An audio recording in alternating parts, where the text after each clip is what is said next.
Iraq, a country nestled in Western Asia near the confluences of both Europe and Africa, has historically been an impressive regional and even global power.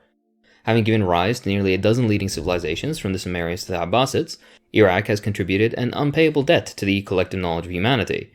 Now, though, Iraq kinda sucks. It sucked for a few decades, at least. As a result of the illegal American aggression against Iraq, local instability, corruption, and a host of many other factors, Iraq has been reduced into a gas station acting as a country with chronic issues regarding literacy, employment, and access to electricity. This last point is what we'll be discussing in this video. Now keep in mind I'll be discussing Iraq here a lot, but this is most likely valid for your country as well, and doubly so if you're from a third world country. Meaning when I say Iraq, think of your country and you'll get an idea of the possibilities. Iraq is plagued by electrical insecurity. Although World Bank data shows 100% access to electricity in Iraq, the power grid is notoriously unreliable, resulting in several hours of peak energy use outage, especially in the incredibly hot summers which reach temperatures as high as 50 degrees Celsius. That's 122 degrees Fahrenheit for our American friends. That's 50 degrees Celsius in the middle of the day, with no air conditioning. Yes, it's as pleasant as you can imagine.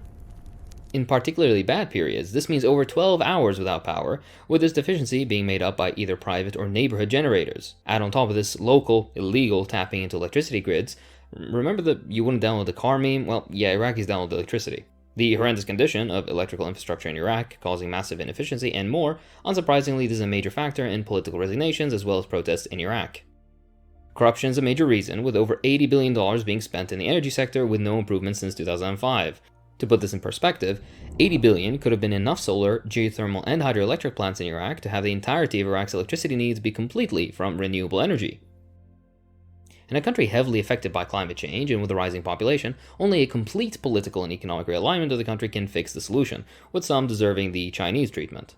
I think it was socialism, notionalism, socialism, I can't remember, some idea that sounds like that. That's a topic for another video, though. For now, let's answer the question, why electricity? Well, reliable, consistent, and plentiful electricity generation is highly correlated with economic growth. All industrial activities, from transportation to cooling and production, require a consistent energy supply. Likewise with service work, be it an office, hospitals, or bureaus. Every facet of modern existence needs it, and the examples of Vietnam and China are widely studied case studies of this success. Here comes solar power. Iraq has a diverse climate depending on where you are. Meaning, you're either encountering alluvial plains, marshes, mountains with horribly cold winters, or rocky and sandy deserts. This last part, which covers roughly 40% of the country, is the one we're interested in. Going by the Köppen climate classification system, this arid climate covers the majority of the country. Unsurprisingly, this type of climate is one of the best for solar electricity, and covers roughly 168,000 square kilometers, around the size of Wisconsin. To make this even more painful, solar electricity generation in Iraq is currently negligible, which is silly considering that Iraq receives nearly 10 to 15 hours of uninterrupted sunshine every day, depending on the season. That's more sun in the middle of winter in Iraq than in London in the height of summer, just to give you an idea. Iraq also gets some of the largest amounts of solar radiation on Earth. To put it further in perspective, Iraq has the capability to power all of Europe through solar power for massive export profits, but instead imports electricity from neighboring Iran. You have to agree, this is really stupid. Back to the video in just a second. Let's hear from today's sponsor, Atlas VPN. For a lot of research that I do for my videos, I end up hitting pages that aren't available in my location. That's frustrating, as you can imagine. Geo-restriction really does suck, but not with Atlas VPN. For those unaware, a virtual private network makes all of your internet traffic travel through an encrypted tunnel. This way, it protects you from spying, public Wi-Fi dangers, and hides your IP address and your online activities. It even allows you to change your location for all your researching needs. Developed by top cybersecurity specialists and IT engineers in 2019, Atlas VPN was created to make the internet accessible and secure for everybody. Currently, it has more than 6 million users worldwide, and boasts the best VPN deal on the market, with the most affordable online protection plan for just under $2 per month, if you can believe it, with a 30-day money-back guarantee. So, what are you waiting for? Go down to the description and click that link, or use my code Hakim and get a 3-year subscription for just $1.99 a month. But that's not all. You get blazing fast speeds for streaming or gaming, unlimited protection for all your devices, and an inbuilt ad and malware blocker. And let's not forget, you'll also get to save some extra cash, as Atlas VPN will find you the best deals online for everything from your online subscriptions to airlines, hotels, and more. Right now, Atlas VPN is running a huge discount, meaning you can get a 3-year subscription for just $1.99 a month with a 30-day money-back guarantee. Time is running out, so get your deal by clicking the link in the video description below. Massive thanks to Atlas VPN for the sponsorship. This is what allows me to pay my editor fairly, so the support is highly appreciated. Alright, back to the video. Has this been done before? Why, yes. There are 4 examples across the Arab world Iraq can derive inspiration and expertise from. The Benban Solar Park in central Egypt is a photovoltaic power station which began construction in 2014 at a size of 37 kilometers squared. It boasts a total capacity of 1,650 megawatts. The Noor power station in Morocco, built in 2013, sits over an area of 25 kilometers squared and has a capacity of 510 megawatts, which supplies over 1 million people with electricity. The Mohammed bin Rashid Al Maktoum Solar Park in the UAE, commissioned in 2013, is spread over a total area of 77 kilometers squared with a total capacity of 3,000 megawatts. What does all this mean? Yes, it's possible. That's what it means. Now, why it just makes sense. Iraq has reserves of more than 850 million tons of quartz sands, with a purity level of 98%. They've been used in lab conditions to produce silicon metal, which is a fundamental component of solar cells. With enough political will, an industrial production network can be developed to become self-sufficient for solar panel manufacturing needs. Jinko Solar, the world's largest solar panel manufacturer, employs over 13,000 people. A dedicated industry to achieve the goal of transferring Iraq's energy to solar power could employ over 100,000, which would go a long way concerning Iraq's 14% unemployment rate. Using Global Solar Atlas, a ground-mounted, large-scale solar farm near the village of Taribil, near the border crossing between Jordan and Iraq, could generate 1,905 gigawatt-hours per year, with relatively stable output throughout the whole year. Crunching some numbers for comparison, one of the largest solar parks in the world is the Badla Solar Park in India. Over an area of 57 kilometers squared, it has a generating capacity of 2.2 gigawatts. Iraq currently has a net demand of 40 gigawatts total. With just a single solar park of this scale, Iraq would exceed 10% of its total generation capacity currently, and go a long way to meeting its total demand. And this is noting that the Badla Solar Farm uses conventional solar panel organization, not concentrated solar power or other forms which have been proven to be feasible in Iraq. This means that with 20 of such parks over a negligible amount of land that is currently unused for any economic activity, Iraq could be able to meet all its electricity needs solely from solar power, as well as have enough leftover electricity for export. Now, this is just a fun exercise, as the current situation of Iraq doesn't allow it to derive all of its energy needs from solar. Regardless, both Egypt and Saudi Arabia have developed similar plans with hopes of completing them before 2030, so this isn't impossible for Iraq. Furthermore, the price of solar electrical power falls year by year, and has become cheaper than ordinary fossil fuel-derived electricity in many parts of the globe. Iraq, because of its massive oil reserves, still isn't one of those places, but that's going to change over the next century. Likewise, the production cost of solar panels decreases year by year, so much so that the phenomenon has even been named. The so-called Swanson Law, which states that the price of solar photovoltaic modules tends to drop 20% for every doubling of cumulative shipping volume. With the economics of scale and direct state investment, this stands to reduce prices even further. That's how China manages to build, for example, bullet train infrastructure much cheaper than, for example, the US. Time of day wouldn't even matter, as concentrated solar panels can condense energy into molten salt for thermal storage, which has been practically used in the Solar 2 power station in the Mojave Desert to provide up to 39 hours of full output at 99% efficiency. All this is working with an average solar cell efficiency of 16 to 20%.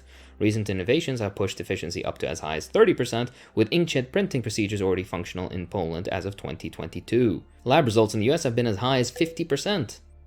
To put a number on all this, in Iraq, $100 billion and several dedicated 5-year plans could accomplish complete solar self-sufficiency with quite a bit to spare for export. About what Iraq already spent on other failed electrical endeavors, but we'll at least have something to show for it this time. The best part is that 90% of the cost is simply setting the damn things up, with the rest of the upkeep being fairly cheap.